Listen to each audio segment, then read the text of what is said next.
I've been working with a lot of people on like basically sharing their sound because they've started creating tension in order to keep their voice quiet, to not disturb anybody. And I'm like, that's not serving you. That's not helping you.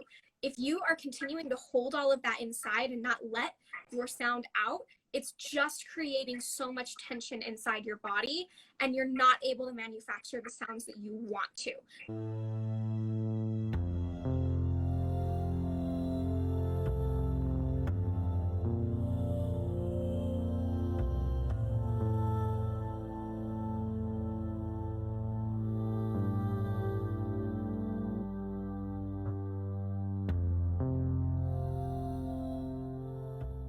What's up, everybody? Welcome back. This is the Noontime Songwriters Hang, and today we've got Joanne Hart coming on. She is not a songwriter per se, but she is a vocal coach and a vocal aficionado. So she's teaching a lot of singers how to approach new songs, and I just thought it would be interesting to talk to someone with a slightly different perspective. A lot of people that I teach in the Songwriters Lab are actually singers themselves who before they started studying songwriting with me didn't even think that they could write songs. So I think it's going to be interesting to approach with Joanna kind of how she looks at a new piece of work, how she dissects a piece of work. I'm interested to ask her if she's open to experimenting with improvising with singers and getting them to make their own music. So we'll see what happens with that. But I think that there's a very thin line between songwriter and singer, etc. Bill says, way to hustle, Hope. Thank you, Bill. You know, it's funny, today I'm in like such a weird mood. I don't know if anyone else gets this way on their period, but just like super introverted and starting to think deeply about things, like way too deeply, which is like, I don't like showing up with like, energy. That's like not my thing. But as I've been the last couple days of this launch for the Songwriters Lab, there's only a couple days to sign up. And everyone's recommendation is like, show up really high intensity energy and like, let people know how important it is that they get in there and blah, blah. And I'm like, I can't, like, that's not how I feel about things. Like, I just want to make good work and like make good community. And I'm tired of this fucking sales mentality. And then I'm like, maybe I don't even believe in capitalism. Do I even want to take part in it in the first place? And then I'm like, oh my God, we're colonized within an inch of our lives. Like, everything is about sales and we're all enslaved, and it goes on and on. Anyway, that's something no one wants to hear. But that is the reality of what's happening now with myself. I don't know. Does anyone else feel this way? Like, as an artist, like, how is it this tricky to like, just like show that you exist and that's great, like exist, make great work, make great connections, make sure that other people have what they need to make great work, the end. Like, how am I sucked up in this fucking sales bullshit? Okay, 1 second, I'm gonna find Win Free to make sure that she knows how to join, how to get out of this live. I'm stuck. Joanna's here. What's up, Joanna? I just gave a rant about colonization and capitalism, so teed you up perfectly. Here we go.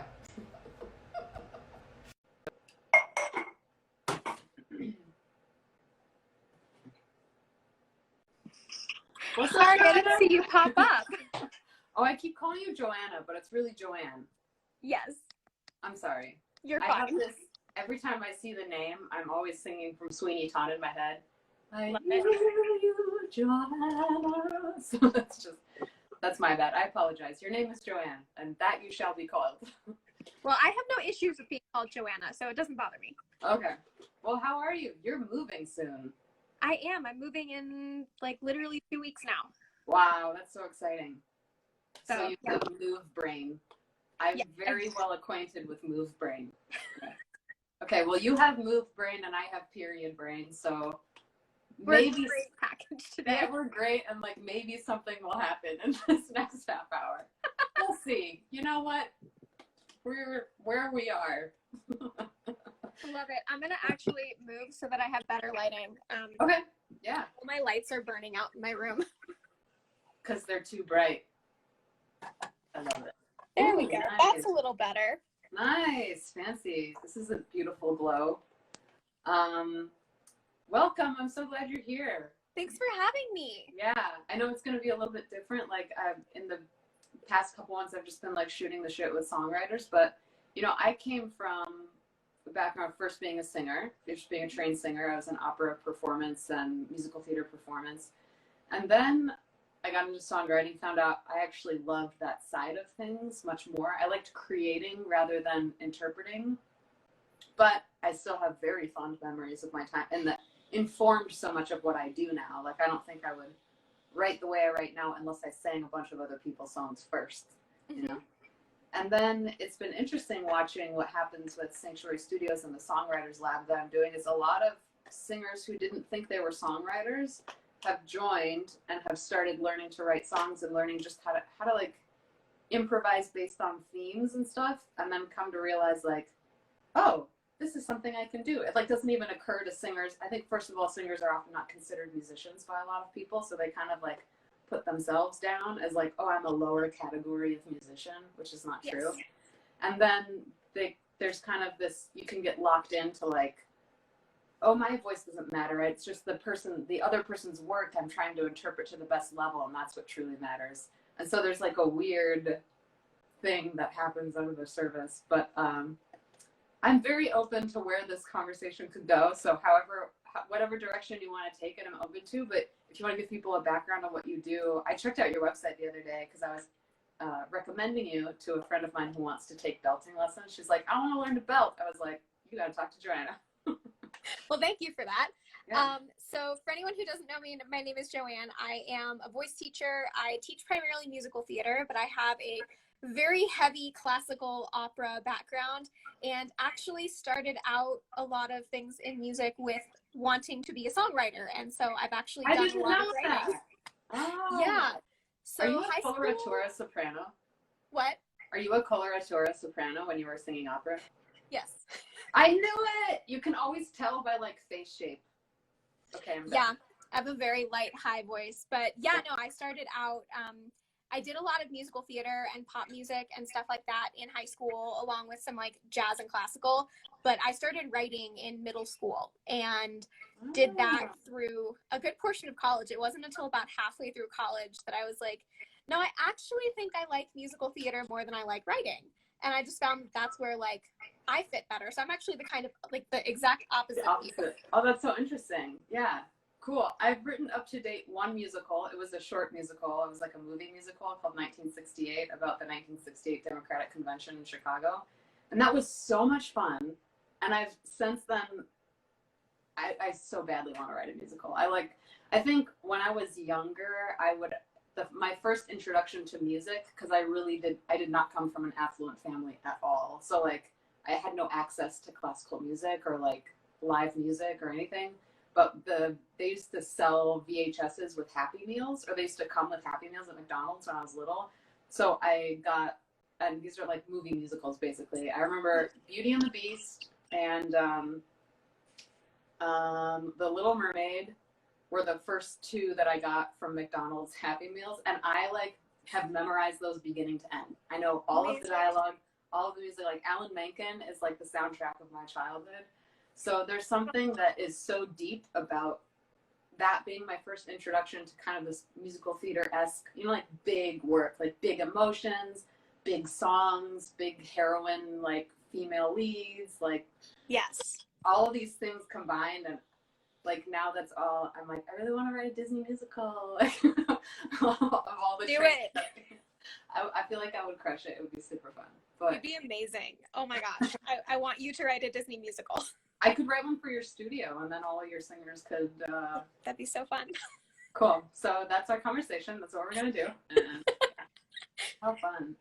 So you're moving to New York City to be closer to Broadway, or? Yeah, for auditions and everything. There's auditions where I am right now. There's good theater here, but this has always been a transitional spot for me. I was never planning on staying in Colorado, so I'm excited to be in New York. I love the city. I love the energy there, and yeah, I'm very excited. That's awesome. So you want to coach auditions, is that correct? Coach people for auditioning? Yeah, do musical theater, voice teaching, and I'm also going to audition myself. Yay! That's so exciting. I know quite a few people in that scene, so there'll be a lot of introductions. I'm going to Facebook connect you. Yeah. Appreciate it. Obviously, Broadway is shut down, so a lot of them are now doing other things, but they're still in the area. They're still around. Yeah. Interesting. So, do you find that your singers are super excited when they get new, or what's new to you? Like in the last musical that was written in the last 5 years or something, or is new like Pasek and Paul? Anything they've done is new, or is new like literally no one's sung this before and this is the first? I'm sorry, it cut out for a second. Can you repeat the question? That's probably good because I think the question was terrible. Let me think of it as something different. Okay. Who are some of your favorite new music theater songwriters? Because I said Pasek and Paul, and I always think of them. They're amazing. Mm-hmm. I mean, Pasek and Paul are incredible. I am very partial to Jason Robert Brown. Yes. Like, always. Mm-hmm. Jason Robert Brown is hands down, I think, my favorite musical theater composer. I mean, the last 5 years is my favorite musical ever. I love it. So, big bias there. Yeah. But, I'm also really enjoying, like, Bridgerton the musical. Like, Abigail Barlow is an incredible songwriter. Okay. Like, I've been kind of getting on musical. that bandwagon, and it's so good. Is this Bridgerton? There's like a TV show? Is the TV show a musical? So people were watching, these two girls had like watched Bridgerton and decided they wanted to make it into a musical. And so they've been posting their whole process of writing it on TikTok. You should definitely check it out. I've heard of the one for Ratatouille, which is basically complete now and has like stars in it and everything. Yes, it's crazy. They did a concert.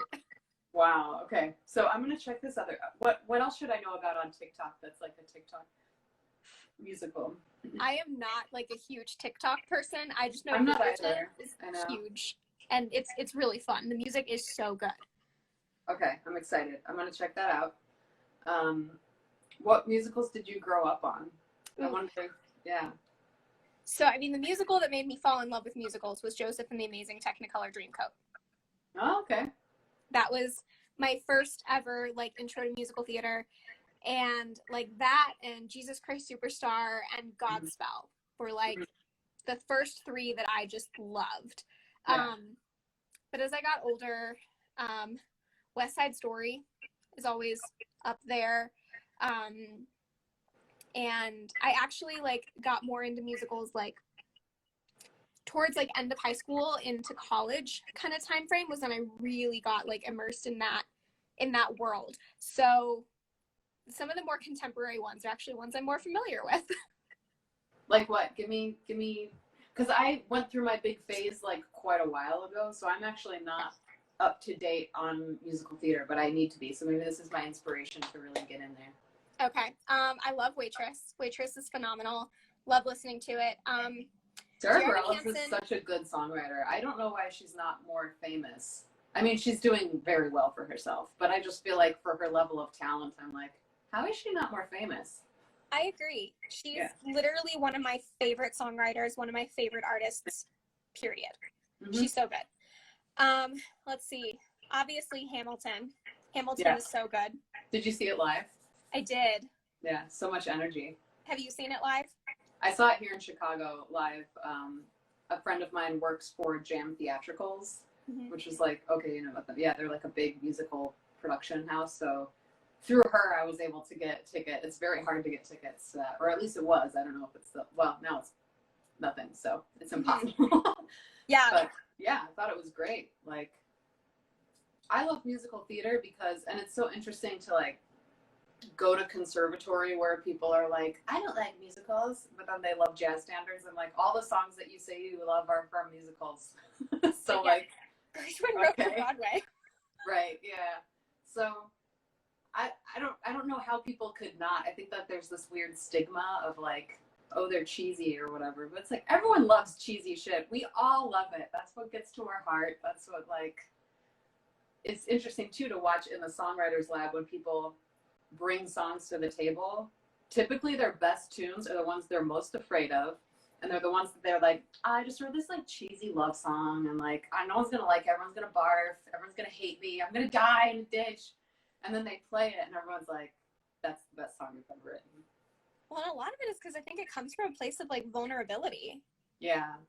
And like when you actually have that vulnerability present in your songwriting, like people can feel that. That's true. And same thing as a singer.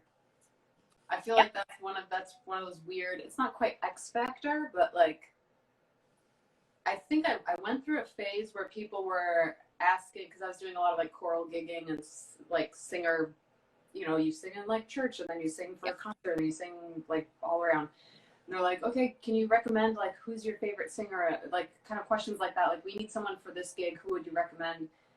And the way people would ask sometimes was confusing to me, because I was like, you realize that it's not like, I'm not going to answer that question with like who has the best voice, because that's never what you're actually looking for. Like, what you're really looking for is a singer who can emote beautifully, do the job well, obviously show up on time and be a good collaborator. But like, I think people get carried away with like, who do you know that has the best tone? And I'm like, who the fuck cares? Unless that tone is, sorry if you don't like swearing, No, unless that tone is like guiding toward a purpose or like fulfilling an emotion, then I don't care about tone. There are plenty of totally boring singers that do not reach me at all that have like beautiful tone, and I just don't care about them. Well, and also like so much, I feel like the word tone, it's like, what does that even necessarily mean? Like, are you asking for who has the best like natural voice? Are you asking for who has the best technique? Are you asking for the person who can reproduce a sound the most consistently in front of a microphone? Like, there's so many different things, I feel like, that when you ask about somebody's tone, there's so many things that play into that. And like when you're hiring a singer, you're hiring the whole person. You're hiring somebody who is a dynamic human being with real experiences and emotions, and you're wanting somebody who can, yes, show up and do the work, yes, emote, also who is talented and like efficient enough to make changes on the fly if necessary, who knows how to handle themselves in a live performance if that's what's going on. There's so many layered factors. And we're also dealing with just the climate of living, like somebody who is able to like hopefully stay healthy throughout the duration of a gig. And that's so huge on Broadway, especially. I don't think people realize what 8 shows a week means over the course of a year or something. You know, it's like, it's so much endurance beyond anything else. It's endurance. Yeah. Yes, absolutely. It is really about building up your vocal stamina in order to be able to actually successfully sing for an extended period of time. Mm-hmm. And that's your big thing, right? That's your big lyric fitness. Part of it. Yeah. So the name of my company came because I did my my master's thesis on how fitness affects singing, specifically weightlifting and yoga. So that's where like the fitness component came in. And as I've been teaching more, I've kind of started like shifting more into like, as much as that matters, like your mindset actually kind of matters more. That's so true. Yeah, my experience in, this is interesting. So my brain went in 2 places at once, which is less the places than it normally goes at once. So that's good. But let's see, since I was singing choirs, which was before the shutdown, I stopped being excited about singing just solo quite a while before that. I don't know what happened. Something happened where I think it was mindset. So I think it was like, I didn't like the environment of competitiveness in the vocal world. It didn't feel like why I went into music. And so I just gravitated toward vocal ensembles, because I was like, oh, well, this feels more like the energy that I want from a music making experience. But then it's a very different type of singing when you're singing in ensembles. And then since the shutdown, I've obviously been like writing songs and messing around with Ableton, so I do some stuff, but I live in an apartment with many people around and very thin walls, so I can't make a lot of noise. So I've kind of adopted this like quiet, soft, breathy thing that I do with my live performances and stuff. But I miss that like raw power of just making a bunch of noise in a room that reverberates. And I don't know, I'm like looking toward when the pandemic ends, like how am I gonna get back? I wonder if this is a question a lot of singers have, is like, I don't know, maybe with Broadway it's very straightforward, but I don't know, does anyone talk about this with you and your students? So it's so interesting. I'm gonna move you down a little bit. Let's see if this is any better. My arms are getting tired from holding it up.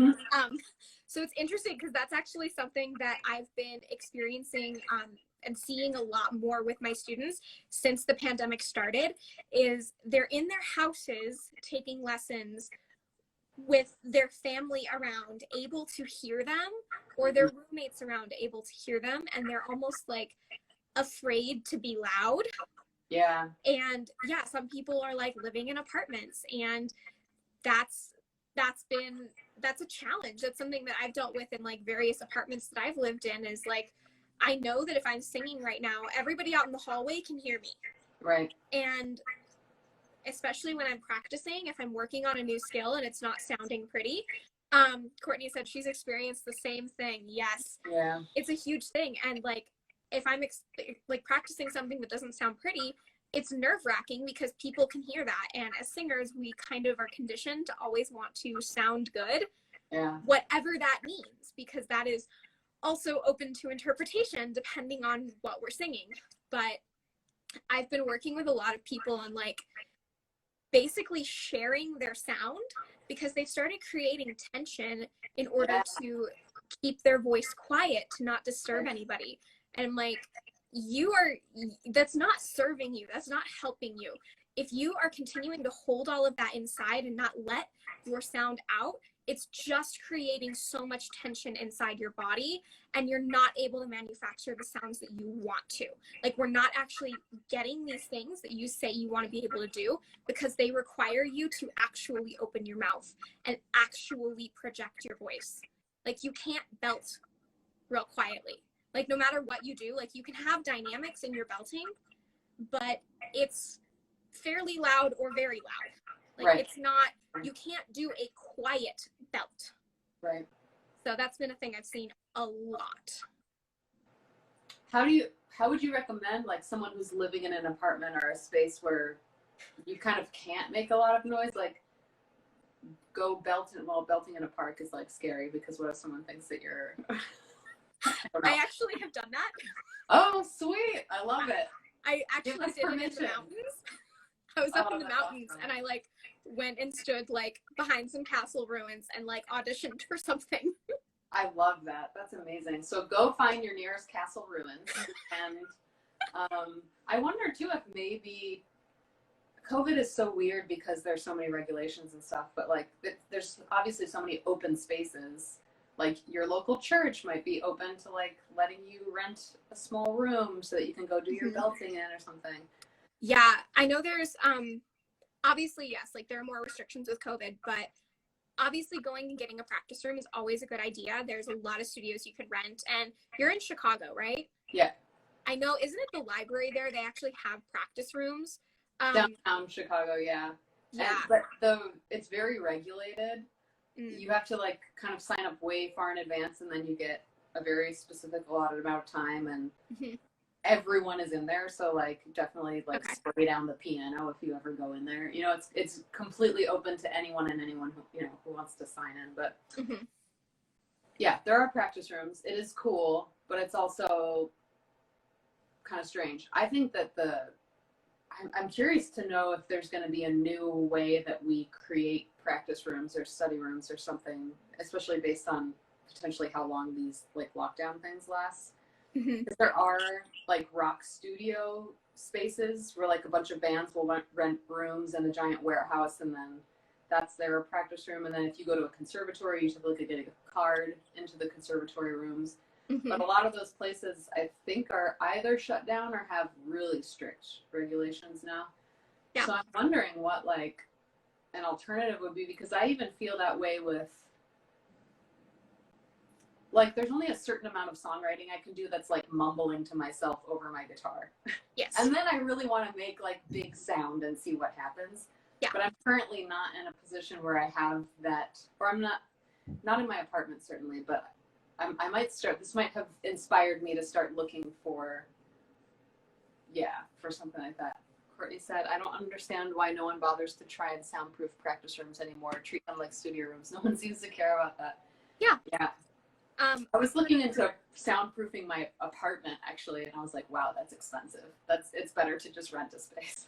Yeah, soundproofing is, it's one of those things that definitely could help, but yeah, it's a lot. I've also seen, I've never used it, but I've seen some people using the belt box. So it's like this thing they like put over their faces, and you can like belt and like warm up into it, and it muffles the sound. So that's potentially another way to like I'm gonna look into that loudly. I don't know much about it, but I've seen it, and I've heard some people seem to like it. I love that. Okay, this is interesting. What do you find it difficult to transition singers from stage technique to microphone technique? That's a good question. I actually haven't worked with anyone on that, because especially right now, we're just working on figuring out how to like get people doing like these online lessons and get them comfortable singing in their house to Zoom. So we haven't actually talked about that. Interesting. I remember coming from, so in university, I was doing a lot of like opera performance stuff, but then I joined the jazz choirs. And jazz choirs, there's like, 2 people on a mic. So not only do you have to learn how to share a mic, but you also have to learn how to like completely blend, because it's very like no vibrato in jazz choir. So it was interesting figuring out for me the transition from like, I don't know, kind of like coming, not like you were saying, not swallowing to create tension, but like dropping weight or something like that. Which, do you see that's like, I had teachers that were always talking about like hot air fogs up a window versus cool air blown through a straw. So like I think about like diffusing with hot breath to get softer sound. Yeah, you're letting more air come through, because that's what creates that like breathier quality. But yeah, it's interesting that you bring up the microphone, because that's something I haven't thought about in a long time. But yeah, you definitely do not use the same technique with like opera as you do with like the microphone, and it's because of the science that goes behind the resonance. Like that's why you need amplification. Yeah. Fascinating. So many good little things in here. Let's bring it back to songwriting for a second, because I feel like I could geek out about vocal stuff forever, which is very fun. Have you ever played, okay, this is a question I had, have you ever played improvisation games with your singers to almost get them to like write a song without knowing they're doing it? I know it's not like a voice lesson thing, but. I have not, but that would be a really good exercise. So I have some games for you that I might send you. I've been making these, so the idea came, it was just like a silly idea that was basically a sleepover party card game thing, but for a cappella stuff. So it was like these card games that you could basically follow the directions and build your own song, or like build your own sound texture, build your own like mini musical, etc. So instead of it being like reading sheet music, it was like a set of directions that like, if this person does this, then you have to do this back. Go on your phone and look up the last text message you sent. Those are now your lyrics, and now sing that to this melody or something, things like that. I'm going to send them to you and see if they're interesting to you at all. But I keep thinking of ways to almost like trick singers into writing their own tunes before they realize that's what they're doing. And see how that starts to shift their brains. I love that. That's so interesting. I do a little bit of that sometimes when I'm working on jazz with people. I'll tell them like, sing a melody that is different than what's on the page. And that's really hard for people to do. That's been one of the hardest things, is like developing autonomy about not just singing what is written, because everyone's like, I want to sing this right, I want to do what's on the page. Right. Be perfect. Oh, that's so true. that's not what we're looking for, actually. Like, especially right here, like, I want you to be independent. I want you to make choices. That's been a really hard thing to navigate. I give, in situations like that, I tend to give people very strict rules, but opposite. So I say, like, when the melody goes up, I want you to go down. And when the melody goes high, I want you to go low. Or when the song gets loud, I want you to go soft. So that you start to, like, work within opposites. And then I feel like people can kind of creep their way into, but it is scary when you're like, I remember when I was taking my very first tap lessons, I'm not a great tap dancer, but I know many great tap dancers, and I am a good dancer. So sometimes I'll, like, hang out with them and, like, try what they do. And here in Chicago, there's a big tap scene that's not so much musical theater tap, but, like, street tap. And so basically, first lesson you're at the end of the class, they put you in a big circle, and everyone has to improvise in the center. And you can't not go. Like, if you're there, you've got to improvise. And, like, I do not know a lot on tap, so I'm like, y'all are getting, like, heel-toe shuffle from but it made me think, like, this is what, you know, like, feeling embarrassed in the middle of a dance circle. Like, I promise I'm a good dancer, but I don't know how to tap dance, and I don't know how to improvise. It's like, I wonder if that's how people feel when I, like, they're good singers, but then I'm like, okay, improvise. They're like, what? Do what? Yeah, I think that when it comes to improvisation and things like that, sorry, we're getting the sun in a new angle now. I'm just having lighting issues today. It's cool. I like it. It's very moody. Well, I don't know. Very Sharon Stone. We'll open the blinds now, see if that helps a little bit. Sorry about the noise of opening the blinds. It's okay. Everyone in the hallway can hear it. But I think that when it comes to improvisation and things like that, jazz is literally the best thing for that. Mm-hmm. It's just like, jazz is the best thing for getting you out of your head and trying something new, because the chords are so much different than what you're hearing in traditional music. They are so much more clustery, so much more crunchy. You can make a mistake and it can work. And, like, you could sing something that is very dissonant, and it's relevant in jazz, which is so amazing. And so there's all this freedom to just experiment and try new things. And I love it when, like, people start scatting. I'm like, yes, scat, please scat. Like, I love it. Make up your own melodies. And I feel like that's one of the best things for developing that, like, independence and starting to learn how to create your own melodies and how to make decisions on the fly. Yeah. I love it. Awesome. Okay. So where can people find out about more about what you do and follow you and get into their vocal fitness? Yeah. So Instagram is primarily where I hang out. And if anyone's interested in, like, learning more about lessons or anything like that, I do have a wait list. And so that's on my website. But yeah, Instagram is primarily where I hang out. Oh yeah, we love it. So go follow Joanne on Instagram, and I'm going to send you those songwriting games just to see if your people like them. If anything, they'll just be funny for you to have around. And if anyone wants to sign up for the Songwriters Lab, there's only 4 days left to apply, and it's a 12-week program. We have weekly 2-hour, like, masterclass sessions and Boxer access and Facebook group access and a Kajabi portal full of videos, like training videos. So it's going to be super fun. The group in there is already amazing. Courtney's in there, who is hanging out with us now. That's amazing. And we're going to have a good time. So link in my bio to sign up. And thank you so much, Joanne, for coming on. Thank you, Hope, for having me. Yeah, and best of luck in New York City. And I'm going to Facebook connect you with some people in that community so you can have a... Perfect. Yeah, have some connection. Thank you. Yeah. All right, well, have a beautiful day, and we'll talk later. Bye. Bye.